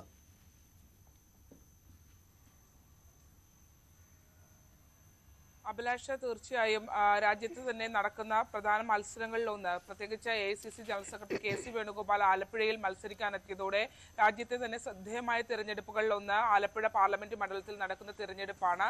ഇന്നലെയും അദ്ദേഹം മാധ്യമങ്ങളെ കണ്ടിരുന്നു, ഒപ്പം തന്നെ നമ്മളെയും കണ്ടിരുന്നു. ഈ പറഞ്ഞ നേരത്തെ അഭിലാഷ് സൂചിപ്പിച്ചതുപോലെ തന്നെ മുഖ്യമന്ത്രിയുടെ മകളുമായി ബന്ധപ്പെട്ടുള്ള ED അന്വേഷണം അടക്കമുള്ള വിഷയങ്ങൾ അദ്ദേഹം ഇന്നലെയും ആരോപണങ്ങൾ ഉന്നയിച്ചു. കാരണം മുഖ്യമന്ത്രിയും പ്രധാനമന്ത്രിയും തമ്മിലുള്ള ഒരു കൂട്ടായ നീക്കത്തിന്റെ ഭാഗമാണ്, അല്ലാതെ ഇതൊരു നാടകീയ സംഭവങ്ങൾ മാത്രമാണ്, ഈ നാടകത്തിലുള്ള കഥാപാത്രങ്ങൾ മാത്രമാണ് മുഖ്യമന്ത്രിയും പ്രധാനമന്ത്രിയും എന്നുള്ളതാണ് ഈ മകളുമായി ബന്ധപ്പെട്ട ED അന്വേഷണവും മറ്റു കാര്യങ്ങളെയും ചൂണ്ടിക്കാട്ടിക്കൊണ്ട് പറഞ്ഞത്. ഇന്ന് രാവിലെയും അദ്ദേഹം മാധ്യമങ്ങളെ കണ്ടിട്ടുണ്ടായിരുന്നു. അതിൽ പ്രധാനമായി വന്നിട്ടുള്ള ഒരു വിഷയമെന്ന് പറയുന്നത് ഇന്നലെ കോൺഗ്രസിന് ലഭിച്ച ആദായ നികുതി അടക്കുന്നതുമായി ബന്ധപ്പെട്ട നോട്ടീസാണ്. ഏകദേശം 692 കോടി രൂപ പലിശ ഇനത്തിൽ അടക്കാനായി അടിയന്തരമായ നോട്ടീസ് ഇന്നലെ ലഭ്യമായിട്ടുണ്ട് എന്നുള്ളതാണ്. ഇത്തരത്തിൽ ആദായ നികുതി വകുപ്പ്, ഇൻകം ടാക്സ് അടക്കമുള്ള വകുപ്പുകളെ ഉപയോഗിച്ചുകൊണ്ട് പ്രതിപക്ഷ പാർട്ടികളെ ഇല്ലാതാക്കാനുള്ള ഒരു നീക്കമാണ് ഇപ്പോൾ ഉണ്ടാകുന്നത് എന്നുള്ളതാണ് KC വേണുഗോപാൽ ഇന്നിപ്പോൾ രാവിലെ മാധ്യമങ്ങളെ കണ്ട് അദ്ദേഹം അറിയിച്ചിട്ടുള്ളത്. മാത്രമല്ല അദ്ദേഹം പറഞ്ഞ ചില പ്രധാനപ്പെട്ട കാര്യങ്ങളുണ്ട്. അതായത് ആദായ നികുതി വകുപ്പ് ഗുണ്ടകളെ പോലെ പ്രവർത്തിക്കുന്നു. രാജ്യത്ത് ഇത്തരം ഏജൻസികളെ ഉപയോഗിച്ചുകൊണ്ട് വിവിധ പ്രതിപക്ഷ പാർട്ടികളെ ഇല്ലാതാക്കാനുള്ള നീക്കമാണ് ഉണ്ടാകുന്നത്. ഇലക്ട്രിക് ബോണ്ടുകൾ അടക്കമുള്ള കാര്യങ്ങളുള്ള BJPക്ക് ഇത്രയും വലിയൊരു തുക അടക്കണമെന്ന് ആവശ്യപ്പെട്ടാൽ അവർക്ക് അടയ്ക്കാനാകും. പക്ഷേ കോൺഗ്രസിന് ഇപ്പോൾ അടക്കാൻ കഴിയാത്ത ഒരു സാഹചര്യം ഉണ്ട്. ഇത് ജനങ്ങൾ കോൺഗ്രസിനെ സഹായിക്കുമെന്നുള്ളതാണ് അദ്ദേഹം വ്യക്തമാക്കിയിട്ടുള്ളത്. മാത്രമല്ല ഈ വിഷയവുമായി ബന്ധപ്പെട്ട AICCയുടെ ട്രഷറർ ഇന്ന് ഉച്ചയോടെ മാധ്യമങ്ങളെ കാണുമെന്നും അദ്ദേഹം പറഞ്ഞിട്ടുണ്ട്. 692 കോടി രൂപ പലിശ ഇനത്തിൽ മാത്രം അടയ്ക്കണമെന്നുള്ളതാണ്. 1076 കോടി രൂപ അടയ്ക്കണമെന്നുള്ളതാണ്. മുഴുവൻ 1076 കോടി രൂപ അടയ്ക്കണമെന്നുള്ളതാണ് ആദായ നികുതി വകുപ്പിന്റെ നോട്ടീസ് ലഭ്യമായിട്ടുള്ളതിൽ അറിയിച്ചിട്ടുള്ളത് എന്നും അദ്ദേഹം പറഞ്ഞു. കോൺഗ്രസിന്റെ മുഴുവൻ അക്കൗണ്ടുകളും മരവിപ്പിക്കുന്ന നടപടികളാണ്, അത്തരത്തിൽ മരവിച്ചിരിക്കുന്ന ഒരു സാഹചര്യമാണുള്ളത്. ഇത്തരം ഏജൻസികളെ ഉപയോഗിച്ചുകൊണ്ട് വിവിധ രാഷ്ട്രീയ പാർട്ടികളെ, പ്രത്യേകിച്ച് കോൺഗ്രസ് ഉൾപ്പെടെയുള്ള പ്രതിപക്ഷ രാഷ്ട്രീയ പാർട്ടികളെ കൈകാര്യം ചെയ്യുന്നതിന് വേണ്ടിയുള്ള കേന്ദ്രത്തിന്റെ നീക്കമാണ് എന്നുള്ളതാണ്. ഇതിനെതിരെ നാളെയും മറ്റന്നാളും രാജ്യവ്യാപകമായി പ്രതിപക്ഷ പാർട്ടികളുടെ ശക്തമായ പ്രതിഷേധമുണ്ടാകും എന്നും അദ്ദേഹം വ്യക്തമാക്കിയിട്ടുണ്ട്.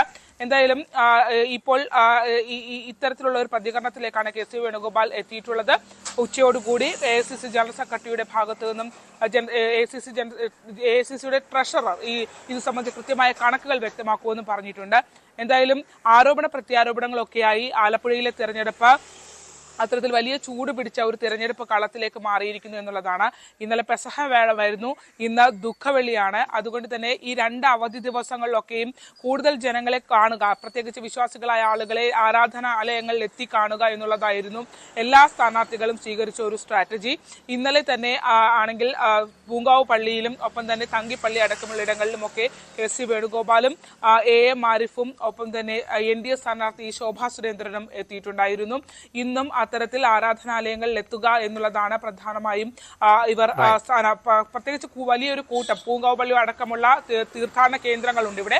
അതുകൊണ്ട് തന്നെ അവിടേക്ക് എത്തുക. ഇന്ന് കേസിയുടെ റോഡ് ഷോ ഉണ്ട്. അതായത് തൃക്കുന്നപ്പുഴ ആറാട്ടുപുഴ തീരദേശ മേഖലയിലുള്ള റോഡ് ഷോ ഇന്ന് തീരുമാനിച്ചിട്ടുണ്ട്. ശോഭാ സുരേന്ദ്രൻ ഇന്നും വിവിധ ഇടങ്ങളിലായി ചേർത്തലയും അരൂറും അടക്കമുള്ള പ്രദേശങ്ങളിലെത്തി അവിടെയുള്ള കൂടുതൽ ആളുകളെ വീടുകളിലെത്തിയൊക്കെ കാണാനുള്ള ഒരു ശ്രമം കൂട്ടായ പ്രവർത്തകരുമായി ഉണ്ട് എന്നുള്ളതാണ്. മറ്റൊരു കാര്യം, ശോഭാ സുരേന്ദ്രനുമായി ബന്ധപ്പെട്ട് ചില അതൃപ്തികൾ BJPക്കുള്ളിൽ ഉയരുന്നു എന്നുള്ളതാണ്. അതായത് ശോഭാ സുരേന്ദ്രനെ വേണ്ട രീതിയിൽ ഉപയോഗിക്കാത്ത ഒരു സാഹചര്യം BJPയുടെ പ്രവർത്തനവുമായി ബന്ധപ്പെട്ട് ഈ തെരഞ്ഞെടുപ്പിൽ ആലപ്പുഴയിൽ അത്തരത്തിലൊരു ആരോപണം ഉണ്ടായിട്ടുണ്ട്. അത്തരത്തിൽ ശോഭാ സുരേന്ദ്രൻ ഈ വിഷയത്തിൽ അതൃപ്തി ഉണ്ട് എന്നുള്ള സൂചനകളും നമുക്ക് ലഭ്യമാകുന്നുണ്ട്. ഇത്രയും ഒരു ശോഭാ സുരേന്ദ്രനെ പോലെയുള്ള ഒരു സ്ഥാനാർത്ഥിത്വത്തെ വേണ്ട രീതിയിൽ ഉപയോഗിക്കുന്നില്ല എന്നുള്ള ആരോപണം നിലനിൽക്കുന്നു. അത്തരം ഒരു മുറുമുറുപ്പ് NDAക്കുള്ളിൽ ഇപ്പോൾ ഉയർന്നു വരുന്നുണ്ടോ എന്നുള്ള സാഹചര്യവും പറയേണ്ടിയിരിക്കുന്നു.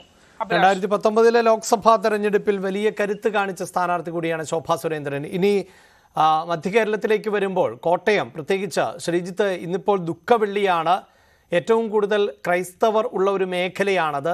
മാത്രമല്ല ഈ കേരള കോൺഗ്രസിൻ്റെയൊക്കെ ഒരു നിലനിൽപ്പ് തന്നെ ക്രിസ്ത്യൻ വോട്ടുകളെയൊക്കെ അടിസ്ഥാനപ്പെടുത്തിയാണല്ലോ. അപ്പോൾ ഇന്നിപ്പോൾ ഈ സ്ഥാനാർത്ഥികളൊക്കെ ഇതിൻ്റെ ഭാഗമായി എന്ന് പറയേണ്ടതില്ലല്ലോ, അല്ലേ?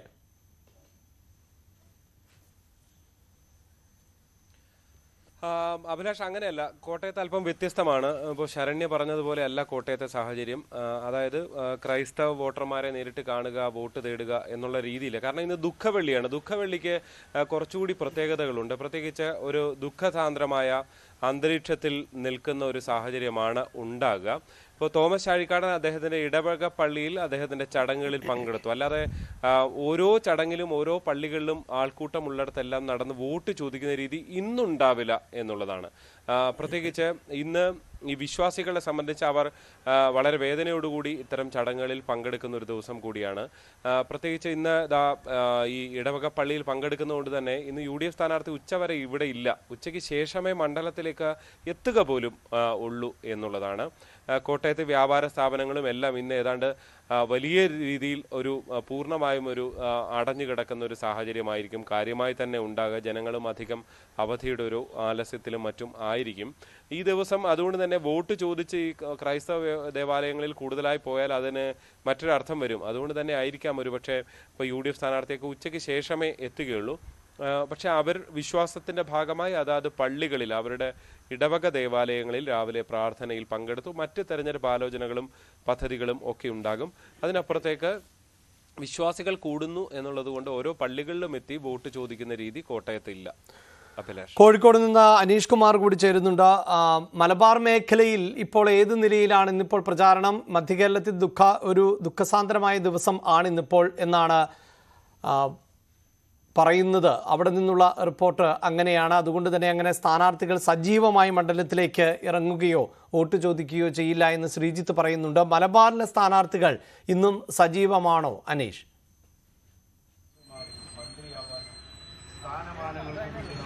ഇന്ന് മലബാറിലെ തെരഞ്ഞെടുപ്പ് വോട്ടഭ്യർത്ഥനയെ കാര്യമായി ഈ ദുഃഖവെള്ളി ബാധിച്ചിട്ടില്ല. നിലവിൽ തന്നെ നോമ്പ് കാലമായതുകൊണ്ട് തന്നെ അത്തരത്തിൽ സമയം ക്രമീകരിച്ചാണ് മലബാർ മേഖലയിൽ പ്രചരണം നടക്കുന്നത്. നമ്മളിപ്പോൾ കോഴിക്കോട് മണ്ഡലത്തിലെ LDF സ്ഥാനാർത്ഥി എളമരം കരീമിന്റെ തെരഞ്ഞെടുപ്പ് പര്യടനത്തിലാണ്. അദ്ദേഹം രാവിലെ 7 മണി മുതൽ തന്നെ പര്യടന പരിപാടികൾ ആരംഭിച്ചിരിക്കുന്നു. ഓരോരോ പോയിന്റുകളായി തീർത്തുകൊണ്ടിരിക്കുന്നു. കോഴിക്കോട് സൗത്ത് മണ്ഡലത്തിലെ ഭാഗങ്ങളിലാണ് ഉള്ളത്. ചെണ്ടമേളവും മറ്റ് വളരെ വലിയ വെടിക്കെട്ടൊക്കെ അടക്കമുള്ള കാര്യങ്ങൾ ഒരുക്കിയാണ് സ്ഥാനാർത്ഥിയെ സ്വീകരിക്കുന്നത്. എന്തായാലും മുൻകാലങ്ങളിൽ തുറന്ന വാഹനത്തിലേറിയാണ് സ്ഥാനാർത്ഥികൾ പോയതെങ്കിൽ ഇത്തവണ ആ അവസ്ഥയ്ക്ക് ചെറിയ മാറ്റം വന്നിരിക്കുന്നു. നമുക്കെന്തായാലും സ്ഥാനാർത്ഥി തന്നെ നമ്മോടൊപ്പം ഉണ്ട്. പര്യടന പരിപാടികൾ കഴിഞ്ഞു, നോമിനേഷനിലേക്ക് കടക്കുകയാണ്. എങ്ങനെയാണ് ഈ ആത്മവിശ്വാസം കൂടുതൽ വർദ്ധിച്ചുകൊണ്ടിരിക്കുകയാണോ ഓരോ ദിവസം കഴിയുന്നത്? കണ്ടില്ലേ, രാവിലെ തന്നെ ജനക്കൂട്ടം. നഗരത്തിലാണിത്. നാട്ടിൻപുറത്തൊക്കെ ആണെങ്കിൽ അത് സ്വാഭാവികമാണ്. ഞാൻ ഒരു 10ലേറെ തെരഞ്ഞെടുപ്പിൻ്റെ പ്രവർത്തനത്തിൽ ഭാഗമാക്കാണ് ഈ നഗരത്തിൽ. എനിക്ക് ഇതുവരെ ഇല്ലാത്തൊരു അനുഭവമാണ്. തോട്ടത്തിൽ രവി പറയായിരുന്നു, അദ്ദേഹം MLA ആകുന്നതിന് മുമ്പ് കോർപ്പറേഷൻ മേയർ, ഈ നാട്ടിലെ എല്ലാ പ്രവർത്തനത്തിനും പങ്കാളിയാണ്. ഇങ്ങനെ ഒരു ആവേശകരമായ ജനക്കൂട്ടത്തെ ഞങ്ങൾ കണ്ടിട്ടില്ല. ഒരു മാറ്റത്തിന് വേണ്ടി അവർ ആഗ്രഹിക്കുന്നു. ഇടതുപക്ഷത്തെ അവർ വിശ്വസിക്കുന്നു. ആ വൈകാരികതയാണ് ഞങ്ങൾ തമ്മിലുള്ള അടുപ്പം. ഈ നോമ്പുകാലമാണ്, ദുഃഖവെള്ളിയാണ്, ഇത്തരം സാഹചര്യങ്ങളൊക്കെ ഉണ്ട് അല്ലേ? എന്നിട്ടും ജനങ്ങൾ വന്ന് സ്വീകരിക്കുന്നു, സ്ഥാനാർത്ഥിയോട് വളരെ അടുപ്പം കാണിക്കുന്നു. ഇടതുപക്ഷം ജയിക്കണമെന്ന വികാരം അവർ ഉയർത്തിക്കൊണ്ടുവരും. രാഷ്ട്രീയ സാഹചര്യങ്ങൾ മാറുകയാണ്. നേരത്തെ SFIO ആണെങ്കിൽ ഇപ്പോൾ ED തന്നെ നേരിട്ട് കളത്തിലിറങ്ങുകയാണ്. ഈ EDയുടെ വരവിനെ ഒരു രാഷ്ട്രീയമായി നിങ്ങൾ കാണുന്നുണ്ടോ? ED എന്ന് പറഞ്ഞാൽ ഇലക്ഷൻ ഡ്യൂട്ടി എന്നാണ് ഇപ്പോൾ പറയുന്നത്. കേജ്രിവാളിനെ അറസ്റ്റ് ചെയ്ത് ജയിലിലാക്കിയത് എന്തടിസ്ഥാനത്തിലാണ്? അദ്ദേഹത്തിനെതിരായ പരാതിയിൽ പിടികൂടിയ ഒരു കമ്പനിയുടെ ഡയറക്ടർ മാപ്പ് സാക്ഷിയാക്കിയിട്ട് അടിസ്ഥാനരഹിതമായ ഒരു ആരോപണം, ആ മാപ്പ് സാക്ഷി പറഞ്ഞതാണ് ഇദ്ദേഹത്തെ അറസ്റ്റ് ചെയ്യാൻ ഉപയോഗിച്ച ആർഗ്യുമെന്റ്. ഇതെന്തൊരു തോന്നിവാസം! ഇതുപോലെ തന്നെയാണ് ഹേമന്ത് സോറനെ പിടിച്ചത് ജാർഖണ്ഡ്. ഒരു അഴിമതിയും ഇതുവരെ തെളിയിക്കാൻ പറ്റിയിട്ടില്ല, ജയിലിലിട്ടിരിക്കുക. ഈ BJP ആഗ്രഹിക്കുന്ന വിധത്തിൽ വർഗീയവൽക്കരണം കൊണ്ട് ജയിക്കാൻ കഴിയില്ല എന്നവർക്ക് ബോധ്യമായപ്പോൾ പ്രതിപക്ഷത്തെ അടിച്ചമർത്തുകയാണ്. കേരളത്തിലൊന്നും പിന്നെ നടക്കില്ല എന്നുള്ളതുകൊണ്ടാണ് ഇങ്ങോട്ട് വരാത്ത, ആഗ്രഹമില്ലാത്തതുകൊണ്ടല്ല.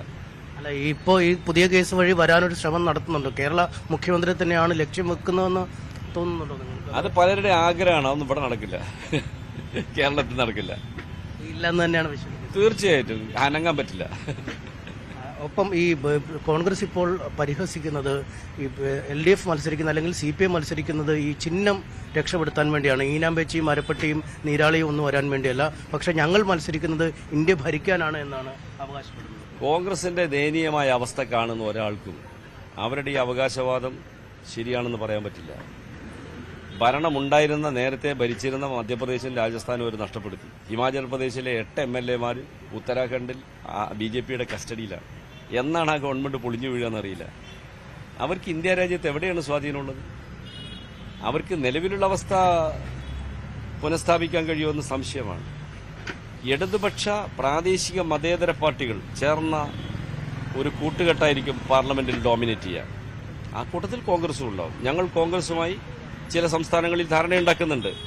BJP ഇതര വോട്ടുകൾ ഭിന്നിക്കാതിരിക്കാൻ ആത്മാർത്ഥമായി ചെയ്യുന്നുണ്ട്. എന്നാൽ BJPക്കെതിരായി ഫൈറ്റ് ചെയ്യേണ്ട രാഹുൽ ഗാന്ധി ഇവിടെ LDFനെതിരായി മത്സരിക്കാനാണ് വന്നിരിക്കുന്നത്. രാഷ്ട്രീയ പാപ്പരത്വം എന്ന് പറഞ്ഞാൽ അതാണ്.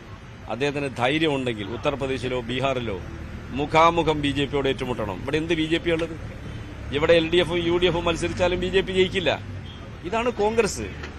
കോൺഗ്രസിനെ വിശ്വസിച്ചുകൊണ്ട് ഇന്ത്യയിൽ മതനിരപേക്ഷത വിജയിപ്പിക്കാൻ കഴിയുമെന്ന് ഒരാളും വിശ്വസിക്കുന്നില്ല. എന്താണ് നോമിനേഷൻ? 3-ാം തീയതി. എന്തായാലും 3-ാം തീയതി അദ്ദേഹം നോമിനേഷൻ നൽകും.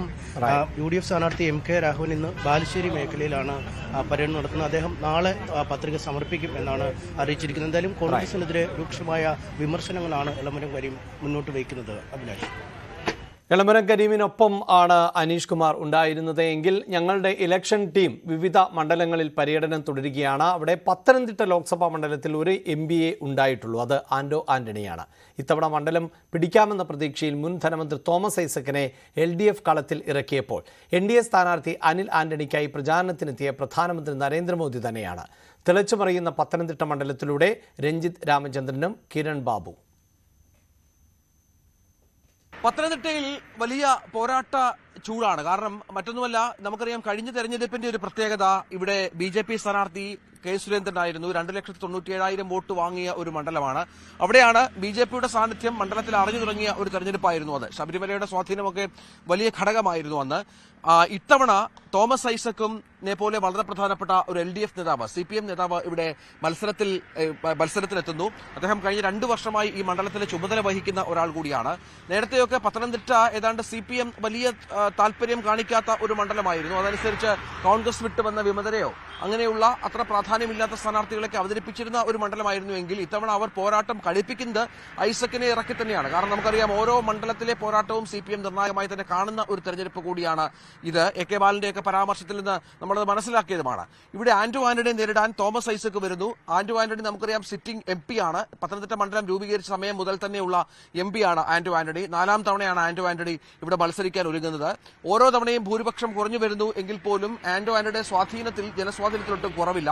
കോട്ടയം ജില്ലയിലെ 2 മണ്ഡലങ്ങളും പത്തനംതിട്ടയിലെ 5 മണ്ഡലങ്ങളും ചേർന്ന ഒരു ലോക്സഭാ മണ്ഡലം കൂടിയാണ് പത്തനംതിട്ട. അങ്ങനെ അവിടെ അനിൽ ആന്റണിയെ അവതരിപ്പിച്ച് BJP വലിയ പോരാട്ടം കാഴ്ചവെക്കാൻ ശ്രമിക്കുന്നു. അങ്ങനെ ഓരോ തരത്തിലുള്ള പ്രത്യേകതയുള്ള സ്ഥാനാർത്ഥികൾ അവതരിക്കുന്ന മണ്ഡലം കൂടിയാണ് പത്തനംതിട്ട എന്ന് കാണണം. കഴിഞ്ഞ തെരഞ്ഞെടുപ്പിൽ നമുക്കറിയാം ആന്റോ ആന്റണി വിജയിച്ചു. വലിയ ശബരിമല തരംഗത്തിൽ UDF കേരളം ഒന്നാകെ തൂത്തുവാരിയപ്പോൾ, ആലപ്പുഴ ഒഴിച്ച് കേരളം ഒന്നാകെ തൂത്തുവാരിയപ്പോൾ UDFനൊപ്പം നിന്ന ഒരു മണ്ഡലമാണ് പത്തനംതിട്ട. പക്ഷേ ഭൂരിപക്ഷം കുറവായിരുന്നു. അതൊക്കെയാണ് ഇത്തവണ LDFന്റെ പ്രതീക്ഷ, BJPയുടെ വോട്ട് വിഹിതം വർദ്ധിപ്പിക്കുന്നതിലെ പ്രതീക്ഷ. അങ്ങനെ നിരവധിയായ ഘടകങ്ങൾ ഈ മണ്ഡലത്തിലുണ്ട്. കിരൺ, കഴിഞ്ഞ തവണത്തെ പോരാട്ടം 2019 വലിയ പോരാട്ടമായിരുന്നു. സാക്ഷാൽ K. സുരേന്ദ്രനെ ഇവിടെ മത്സരിപ്പിച്ചുകൊണ്ട് BJP വലിയ ശ്രമം നടത്തിയ ഒരു മണ്ഡലമാണ്. പക്ഷേ പതിവ് പോലെ കോൺഗ്രസിനാണ് അത് ഗുണം ചെയ്തതും. എന്തായിരുന്നു ആ പോരാട്ടങ്ങളുടെ പ്രത്യേകത? ഈ മണ്ഡലം രൂപീകരിച്ചിട്ടും അധികകാലമായിട്ടില്ല. ഈ മണ്ഡലം രൂപീകരിച്ച കാലം മുതൽ മണ്ഡലത്തിന് ഒറ്റ MP മാത്രമേ ഉണ്ടായിട്ടുള്ളൂ. അത് ആന്റോ ആന്റണിയാണ്. ആന്റോ 3 മത്സരം 2009 2014 2019 ആന്റോ ആന്റണി തന്നെയാണ് വിജയിച്ചത്. പക്ഷേ ആന്റോ ആന്റണി ആദ്യ തെരഞ്ഞെടുപ്പിൽ 51% വോട്ട് നേടി വലിയ ഭൂരിപക്ഷത്തിലാണ് വിജയിച്ചത്. 4 ലക്ഷത്തിന്റെ മാർക്കൊക്കെ കടന്നിരുന്നു. പക്ഷേ പിന്നീട് നടന്ന 2 തെരഞ്ഞെടുപ്പിലും അദ്ദേഹത്തിന്റെ ആകെ വോട്ട് കുറവായിരുന്നു ഉണ്ടായത്. പക്ഷേ BJPയുടെ വളർച്ച കൂടിയാണ് അതിൽ ഒരു പ്രധാനപ്പെട്ടത്. ആദ്യ തെരഞ്ഞെടുപ്പിൽ 2009 തെരഞ്ഞെടുപ്പിൽ V. രാധാകൃഷ്ണ മേനോൻ മത്സരിക്കുമ്പോൾ 56,000 വോട്ട് മാത്രമാണ് ഉണ്ടായിരുന്നത്. അതിനുശേഷം 2014 MD രമേശ് ഇവിടെ സ്ഥാനാർത്ഥിയായി എത്തുന്നു. MD രമേശ് സ്ഥാനാർത്ഥി എത്തുമ്പോൾ ഏകദേശം അത് 1,40,000 38,000 വോട്ട് വിഹിതം ഉയരുന്നു. കഴിഞ്ഞ തെരഞ്ഞെടുപ്പിന്റെ ഒരു വലിയ പ്രത്യേകത ശബരിമല നിൽക്കുന്ന മണ്ണാണിത്. അതുകൊണ്ട് ശബരിമല ഒരു സമരം, ശബരിമല സ്ത്രീ പ്രവേശനവുമായി ബന്ധപ്പെട്ട വിഷയങ്ങളൊക്കെ ഏറ്റവും കൂടുതൽ ചർച്ച ചെയ്യപ്പെടുകയും ഏറ്റവും കൂടുതൽ വൈകാരികമായി കേരളത്തിൽ അതിന്റെ പ്രതിഫലനം ഉണ്ടാവാൻ സാധ്യതയൊക്കെയുള്ള ഒരു സ്ഥലമാണ്. അവിടെ അങ്ങനെയാണ് K. സുരേന്ദ്രൻ തന്നെ BJP സംസ്ഥാന പ്രസിഡന്റ് തന്നെ ഇവിടെ മത്സരത്തിലേക്ക് എത്തുന്നത്. അവിടെ BJP ഒരു കടുത്ത മത്സരത്തെ കാഴ്ചവെച്ചു. അദ്ദേഹം 2,97,000 വോട്ട് നേടി എന്ന് പറയുമ്പോൾ തന്നെ വളരെ ഉയർന്ന ഒരു ത്രികോണ പോരാട്ടത്തിലേക്ക്, കേരളത്തിൽ ത്രികോണ പോരാട്ടം നടക്കുന്ന മണ്ഡലങ്ങളിൽ തിരുവനന്തപുരം കഴിഞ്ഞാൽ രണ്ടാമത്തെ മണ്ഡലം എന്ന് പറയുന്നത് പത്തനംതിട്ട എന്ന് തന്നെ പറയേണ്ടി വരും. ഈ BJPയുടെ ആ സ്ഥാനത്ത് ഇത്തവണ സ്ഥാനാർത്ഥി എത്തുന്നത് അനിൽ ആന്റണിയാണ്. ഈ അനിൽ ആന്റണി സ്ഥാനാർത്ഥി എത്തുമ്പോൾ കഴിഞ്ഞ തവണ കിട്ടിയ വോട്ട് നിലനിർത്താൻ, സുരേന്ദ്രന്റെ വോട്ട് നിലനിർത്താൻ കഴിയുമോ? ശബരിമലയുടെ സാഹചര്യം മറികടന്നു കഴിഞ്ഞു, അല്ലെങ്കിൽ അതിപ്പോൾ പ്രധാനപ്പെട്ട ഒരു ചർച്ചാ വിഷയമേ അല്ല. ശബരിമലയ്ക്ക് ശേഷം നടന്ന നിയമസഭാ തെരഞ്ഞെടുപ്പിൽ ഇവിടുത്തെ 7 മണ്ഡലങ്ങളിലും വിജയിച്ചത് ഇടതുമുന്നണിയാണ്. ഒരിടത്ത് പോലും ഇടതുമുന്നണിക്ക്, ഇതെല്ലാം പരമ്പരാഗതമായിട്ട് അങ്ങനെ ഇടതുമുന്നണിയുടെ മണ്ഡലങ്ങളൊന്നുമല്ല. ഇവിടെ UDFനും കൂടി വലിയ സ്വാധീനമുള്ള സ്ഥലം കൂടിയാണ്. പക്ഷേ അവിടെ ഇടതുമുന്നണിയാണ് 7 മണ്ഡലങ്ങളിലും വിജയിച്ചത്. കേരള കോൺഗ്രസ് എമ്മിന്റെ ഇടതുമുന്നണിയിലേക്കുള്ള കടന്നുവരവ് കൂടി ആ വിജയത്തിന് സഹായിച്ചിട്ടുണ്ട് എന്നുള്ളത് ഒരു യാഥാർത്ഥ്യം കൂടിയാണ്. എന്തായാലും ഇത്തവണത്തെ മത്സരത്തിലേക്ക് വരുമ്പോൾ ഇത്തവണ 3 പേരും കരുത്തരാണ്. 3 തവണ MP ആയിരുന്ന നിലയിലുള്ള വലിയ പരിചയം, സാധാരണക്കാരുമായിട്ടുള്ള പരിചയം, ഒട്ടുമിക്ക സ്ഥലങ്ങളിലും ഏതെങ്കിലുമൊക്കെ വികസന പ്രവർത്തനങ്ങൾ ചെയ്തിട്ടുണ്ട് എന്നുള്ള ഒരു വലിയ പ്ലസ് പോയിന്റ് ഉണ്ട്. അതോടൊപ്പം തന്നെ സ്വാഭാവികമായും ഈ 2-3 തവണ MP ആയിരുന്ന ഒരാൾക്ക് ഉണ്ടാകാവുന്ന വിരുദ്ധമായ വികാരങ്ങൾ, അവരുടെ പ്രവർത്തനത്തെ സംബന്ധിച്ചുള്ള പരാതികൾ, വിവിധ കാര്യങ്ങൾക്ക് അത്തരം സ്വാഭാവികമായിട്ട് ഉണ്ടാകാം. അതിൽ ഏതാണ് പ്ലസ് ആണോ മൈനസ് ആണോ കൂടുതൽ എന്നുള്ളതൊക്കെ തെരഞ്ഞെടുപ്പിന് വോട്ടെണ്ണുമ്പോഴാണ് നമുക്ക് തിരിച്ചറിയാൻ കഴിയുക. അതാണ് UDF സ്ഥാനാർത്ഥിയെ സംബന്ധിച്ച്. LDFനെ സംബന്ധിച്ചാണെങ്കിൽ LDF ആദ്യം ഇവിടെ മത്സരിച്ചത് K. അനന്തഗോപനാണ്. ഇവിടുത്തെ പത്തനംതിട്ട ജില്ലാ സെക്രട്ടറി ആയിരുന്നു. പക്ഷേ അദ്ദേഹത്തിന് അങ്ങനെ ഒരു വലിയ വിജയത്തിലേക്ക് നേടാൻ കഴിഞ്ഞില്ല. അപ്പോൾ വലിയ വിജയത്തിലേക്ക് ആന്റോ ആന്റണി വരുന്നു. പിന്നീട് അവർ ഫിലിപ്പോസ് തോമസിനെ, കോൺഗ്രസിന്റെ ഇവിടുത്തെ പ്രധാനപ്പെട്ട ഒരു നേതാവിനെ ഇടതുമുന്നണിയിലേക്ക് വന്നുള്ള അദ്ദേഹത്തെ അവതരിപ്പിക്കുന്നു. അപ്പോഴും ആന്റോ ആന്റണിയുടെ വോട്ട് കുറഞ്ഞുവെങ്കിലും ആന്റോ ആന്റണിക്ക് വിജയം ആന്റോ ആന്റണിയുടെ പക്ഷത്ത് തന്നെ നിൽക്കുന്നു. അതിനടുത്ത തവണ വീണ ജോർജ് എന്ന് പറയുന്ന താരതമ്യേന ഇവിടെ അവതരിപ്പിക്കാൻ കഴിയുന്നതിൽ മികച്ച ഒരു സ്ഥാനാർത്ഥിയെ തന്നെ അവതരിപ്പിക്കുന്നു. ഇടതുമുന്നണിയിൽ നിന്ന് നിൽക്കുമ്പോൾ ചെറുപ്പക്കാരി എന്നുള്ളത്. എന്തായാലും ഇത്തരത്തിൽ ആണ് ഞങ്ങളുടെ ഇലക്ഷൻ ടീം പത്തനംതിട്ടയിലൂടെ സഞ്ചരിക്കുമ്പോൾ അവിടുത്തെ ഒരു പൊതുചിത്രം ആണ് ഇരുവരും പങ്കുവെച്ചുകൊണ്ടിരുന്നത്. അതേസമയം തെരഞ്ഞെടുപ്പ് കാലത്ത് സ്ഥാനാർത്ഥികൾക്ക് വേണ്ടി വിവിധ ആളുകൾ, സാമൂഹിക, സാംസ്കാരിക, രാഷ്ട്രീയ, സിനിമാ മേഖലയിലെ പ്രമുഖർ ഒക്കെ രംഗത്തെത്താറുണ്ട്. വടകരയിലെ LDF സ്ഥാനാർത്ഥി KK ശൈലജയ്ക്ക് വോട്ട് അഭ്യർത്ഥിച്ച് ഉലക നായകൻ കമൽഹാസൻ തന്നെ എത്തിയിരിക്കുകയാണ്. കേരളത്തിലെ, പ്രത്യേകിച്ച് വടകരയിലെ എൻ്റെ പ്രിയപ്പെട്ട എല്ലാ സഹോദരി സഹോദരന്മാർക്കും നമസ്കാരം. നിങ്ങൾക്ക് അറിയാവുന്ന പോലെ രാജ്യം തിരഞ്ഞെടുപ്പ് ചൂടിലാണ്. നാളെ ഇതുവരെ നടന്ന തിരഞ്ഞെടുപ്പിനും ഇത്തവണ നമ്മൾ വോട്ട് രേഖപ്പെടുത്താൻ പോകുന്ന തിരഞ്ഞെടുപ്പിനും ഏറെ വ്യത്യാസമുണ്ട്. നമ്മൾ വോട്ട് ചെയ്യുന്നത് നമ്മുടെ രാജ്യത്തെ ഇന്ത്യയിൽ തന്നെ നിലനിർത്താൻ കൂടിയാണ്. ആ പോരാട്ടത്തിൽ പ്രധാന കണ്ണിയാകാൻ പോകുന്ന നേതാക്കളിൽ ഒരാളാണ് വടകരയിൽ നിന്ന് മത്സരിക്കുന്ന ഇടത് സ്ഥാനാർത്ഥി എൻ്റെ പ്രിയപ്പെട്ട സഹോദരി ശ്രീമതി KK ശൈലജ. തമിഴക രാഷ്ട്രീയത്തിൽ ഇത്തരം നേതാക്കളുടെ അല്ലെങ്കിൽ സിനിമാ താരങ്ങളുടെ ഒക്കെ അഭ്യർത്ഥനകൾക്ക് വലിയ ഇടം ലഭിക്കാറുണ്ട്. പക്ഷേ മലയാളികൾ അങ്ങനെയാണോ എന്നതറിയില്ല. പക്ഷേ എല്ലാ സാധ്യതകളും പ്രയോജനപ്പെടുത്തുകയാണ് വിവിധ രാഷ്ട്രീയ പാർട്ടികൾ. എന്നാൽ തെരഞ്ഞെടുപ്പ് കാലത്ത് വ്യത്യസ്തമായ കാഴ്ചയാണ് തിരുവനന്തപുരം നെടുമങ്ങാട് പരിയാരത്ത് നിന്നും ഉള്ളത്. സ്ഥാനാർത്ഥികളുടെ ഫ്ലെക്സോ, കൊടിതോരണങ്ങളോ, പോസ്റ്ററോ ഒന്നും ഇവിടെ കാണാൻ കഴിയില്ല. നമ്മളിപ്പോൾ ഉള്ളത് തിരുവനന്തപുരം നെടുമങ്ങാട് പരിയാരത്താണ്. തിരഞ്ഞെടുപ്പ് കാലത്ത് ഈ നാടിന് ഒരു പ്രത്യേകതയുണ്ട്. ഇവിടുത്തെ ചുവരുകളിൽ സ്ഥാനാർത്ഥികളുടെ പേരെഴുതിയിട്ടുണ്ടാകില്ല, കൊടിതോരണങ്ങൾ ഉണ്ടാകില്ല, സ്ഥാനാർത്ഥികളുടെ ചിത്രങ്ങൾ പതിച്ച ഫ്ലക്സ് ഉണ്ടാകില്ല. വളരെ കൗതുകമുള്ള ഒരു കാഴ്ചയാണ്. എന്തുകൊണ്ടാണ് ഇവിടെ ഇങ്ങനെ? ഇവിടെ വർഷങ്ങൾ ഒരുപാടായി, കുറേ നാളായി ഇങ്ങനെ ഫ്ലക്സ് ബോർഡും കൊടിതോരണങ്ങളൊന്നുമില്ല. ഇവിടെ വർഷങ്ങൾക്ക് മുമ്പ് എന്തോ തർക്കങ്ങൾ സംഭവിച്ചു. അതിനുശേഷം അവരവരുടെ മനസ്സിൽ രാഷ്ട്രീയ പാർട്ടികളുണ്ട്, അവരൊരു ഇഷ്ടത്തിന് പോയി വോട്ടിടും. അത്ര തന്നെയാണ് ഈ നാട്ടിൽ ഇപ്പം നടന്നു പോകുന്നത്. ഈ ഒരു രാഷ്ട്രീയ സംഘർഷമൊക്കെ ഉണ്ടായതുകൊണ്ടായിരിക്കുമല്ലേ ഇത് വേണ്ടാന്ന് വെക്കുന്നത്? അതെ, അങ്ങനെയാണെന്നാണ്. പഴയ കാലത്താണ് നമ്മൾ വളർന്നു വന്നപ്പോഴിത് കണ്ടാണ് വളർന്നത്.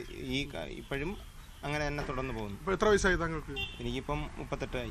ഈ ഇത്രയും കാലം ഇവിടെ കണ്ടിട്ടില്ല ഇങ്ങനെ ഈ ചുവരെഴുത്തുകളോ ഒന്നും ഈ പ്രദേശത്ത് കണ്ടിട്ടില്ല? ഇല്ല. ഈ ഒരു 1.5 കിലോമീറ്റർ വരെ ഇങ്ങനെയാണ്. ഈ ചുറ്റളവിലാണ് അല്ലേ? ഈ ചുറ്റളവിലാണ്, ഈ പരിയാരം എന്നുള്ള ഈ പ്രദേശത്താണ് അങ്ങനെ. ശരി, അതൊരു വളരെ ശ്രദ്ധേയമായ ഒരു കാര്യമാണ്. എല്ലാവരും പക്ഷെ വോട്ട് ചെയ്യാനൊക്കെ പോകും. വോട്ട് ചെയ്യാനൊക്കെ പോകും. അപ്പോൾ രാഷ്ട്രീയത്തിനൊന്നും കുഴപ്പമില്ല, പക്ഷേ പ്രചരണം ഈ തരത്തിലില്ല. ഈ തരത്തിലെ കൊടിയോ വേറൊന്നുമില്ല.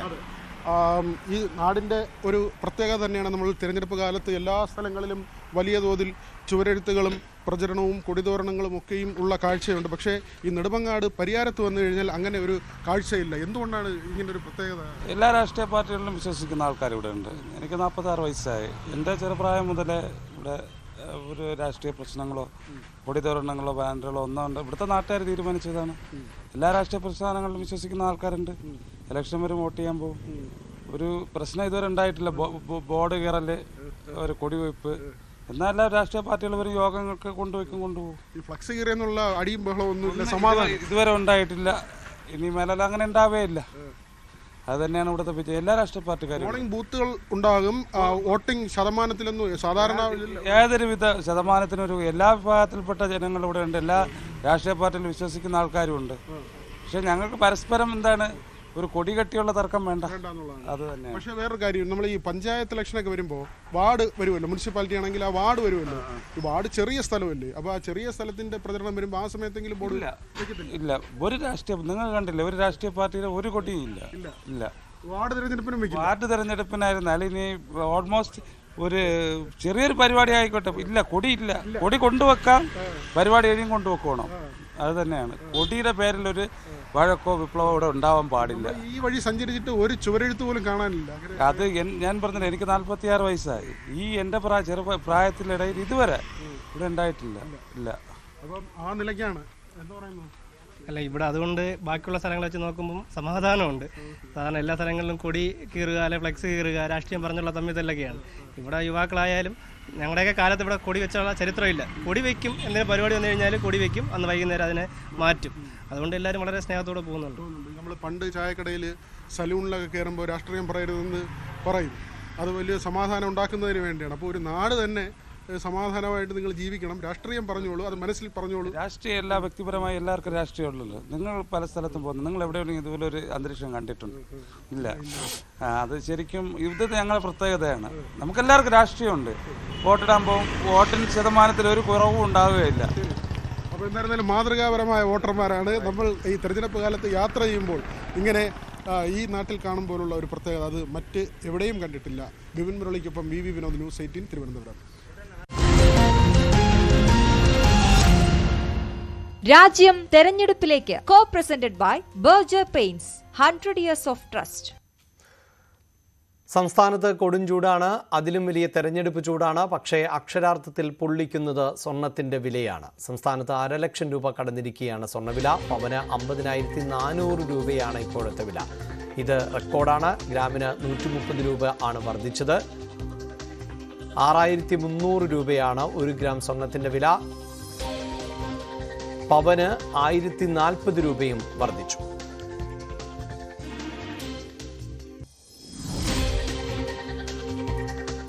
ഭീമയുടെ പുതിയ വലിയ ഷോറൂം കോഴിക്കോട് മാവൂർ റോഡിൽ പ്രവർത്തനം ആരംഭിച്ചു. ഷോറൂമിന്റെ ഉദ്ഘാടനം ആത്മറാം നിർവഹിച്ചു. Bhima chairman B Girirajan, managing director Balachandra Kiran, director Rishikesh എന്നിവർ ചടങ്ങിൽ പങ്കെടുത്തു.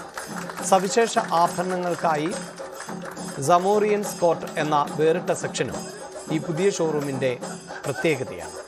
സ്പെഷ്യൽ കൺസൾട്ടേഷനായി ഒരു ഇൻഹൗസ് ഡിസൈനറുടെ സേവനം ഇവിടെ ലഭ്യമാണ്. വിവാഹ ആഭരണങ്ങൾ, സോളിറ്റെയർ, പരമ്പരാഗത ആഭരണങ്ങൾ, ലൈറ്റ് വെയ്റ്റ് തുടങ്ങി വൈവിധ്യങ്ങളായ നിരവധി ആഭരണ കളക്ഷനുകളാണ് പുതിയ ഷോറൂമിൽ ഒരുക്കിയിട്ടുള്ളത്. ഇരുനിലകളിലായുള്ള ഭീമയുടെ പുതിയ വലിയ ഷോറൂം കോട്ടൂളിയിലാണ് പ്രവർത്തനം ആരംഭിച്ചത്.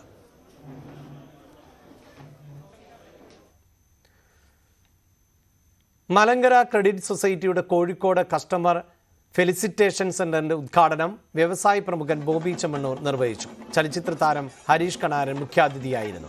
കോഴിക്കോട് പുതിയതറയിൽ മിനി ബൈപ്പാസ് റോഡിലെ മനാൽ സെന്ററിലാണ് പുതിയ ഫെലിസിറ്റേഷൻ സെന്ററിന്റെ പ്രവർത്തനം ആരംഭിച്ചത്. ഉദ്ഘാടനത്തോട് അനുബന്ധിച്ച് ലാഭത്തിന്റെ ഒരു വിഹിതം കാരുണ്യ പ്രവർത്തനങ്ങൾക്കായി വിനിയോഗിക്കും. കൂടുതൽ വിവരങ്ങൾക്ക് 1800-313-1223 എന്ന ടോൾ ഫ്രീ നമ്പറിൽ ബന്ധപ്പെടാവുന്നതാണ്. കേന്ദ്ര സഹകരണ മന്ത്രാലയത്തിന്റെ കീഴിൽ കേരളത്തിലും തമിഴ്നാട്ടിലും കർണാടകയിലും പ്രവർത്തന അനുമതി ഉള്ളതും നിക്ഷേപം സ്വീകരിക്കാനും ലോൺ നൽകുവാനും സാധിക്കുന്നതുമായ സ്ഥാപനമാണ് മലങ്കര ക്രെഡിറ്റ് സൊസൈറ്റി എന്ന് അധികൃതർ അറിയിച്ചു. വാർത്താരംഭം പൂർണ്ണമാവുകയാണ്. നമസ്കാരം.